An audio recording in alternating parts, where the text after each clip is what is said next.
Yeah, okay, we're good. Oh, we're live? Oh, okay, awesome. Welcome back, guys. Thanks for joining me for another episode of Excellence in Motion. Today, we're going to talk about Osgood Schlatter syndrome. Some of you may know what that is, some of you might not, and that's okay. It has a strange name. Maybe it's been tossed around in athletics with young kids. But I've had a couple of people ask if I could do a short episode on the syndrome itself and sort of what you can do to alleviate pain and work through it. So, first let's talk about what it is. Osgood Schlatter's syndrome is something that happens where you develop pain in the knee, usually in your adolescent years from major growth spurts. The reason that happens is the tendon that connects to your kneecap comes from your quad muscles. And that goes all the way down past the kneecap and inserts on the top of your shin bone. When you grow really quickly, the muscles and the bones, they don't really have a good time to react to that, and so it creates this stress. And that stress creates inflammation of that tendon on the kneecap, thus creating pain. You see a lot of this in youth athletics that require a lot of jumping and cutting, quick changes of direction where you're using a lot of force in the quad muscles. And it can be pretty painful for some kids sometimes. So, what do we do to alleviate that pain and make it better? There are a couple different things you can do.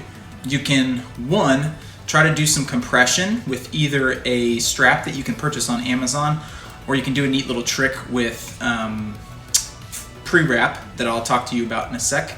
But you can also do some stretching and mobility over the course of many days and weeks to sort of help decrease the joint stress and improve flexibility of the lower half altogether. So hopefully here in a sec, I'm going to show you guys some of those mobility exercises and also try to show you what you can use in place of a strap using pre-wrap to create some compression over that kneecap and make things feel a little bit better. Alright guys, Caden here with the commentary. What we're going to look at first is the pre-wrap that you can use to create a strap over your knee to help with Osgood Schlatter's. So what you're seeing me do now is take the pre-wrap and start to wrap it around the bottom of that bumpy part on your shin. That's called your tibial tuberosity. That's where that tendon inserts on your shin bone, and that's where you'll feel a lot of your pain. What you're seeing me do now is quite unsuccessfully roll the pre-wrap up. Hairy legs makes it a little bit difficult, so you kind of have to jimmy rig it a little bit. But essentially you want to roll that pre-wrap up so it creates this nice tight band that will apply compression to the front of that tendon and hopefully relieve some stress as you do dynamic motions like squats that you're seeing me do right there. Okay, on this next one, we're going to show you a quad stretch. This is something that you can use either a strap like you see me using, or a towel or a shirt or anything really that you can sort of hook back and grab onto your foot so that you can lay on your stomach and pull that knee into some flexion. This is going to help to statically stretch your quad muscle, and by gaining range of motion there, you're hopefully decreasing some of the tension and the stress that the muscle puts on the tendon that's attaching to your knee and giving you as much pain as it is. Ideally, we want to hold each stretch for somewhere around 30 seconds, and we want to accumulate a total time of about 2 minutes overall over the course of the day. So doing something like this every single day will definitely help improve that range of motion. You can even add in some basic hamstring stretches on top of that to really accentuate that range of motion gain in the leg to help there. So this next one is called a quad set.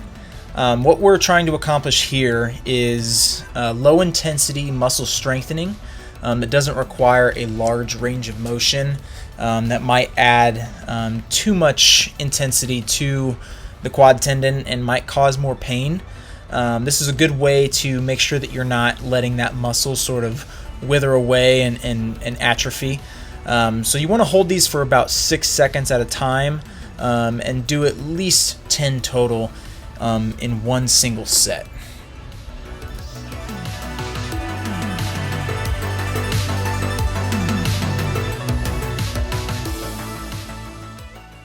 So this last one requires a little bit of equipment. We're using a lacrosse ball, but you could use a tennis ball or baseball or softball, anything basically that's round and stiff to complete this exercise. But we're doing a quad smash here. We're pinning down the tendon at the bottom of your quad, and we're moving through knee flexion to allow that muscle and that tendon to sort of glide on top of the ball as you tack it down and create that compression that should help to free up some of the restrictions that could be developing in the quad, and hopefully help increase range of motion and function as you start to progress through the recovery from Osgood Schlatters.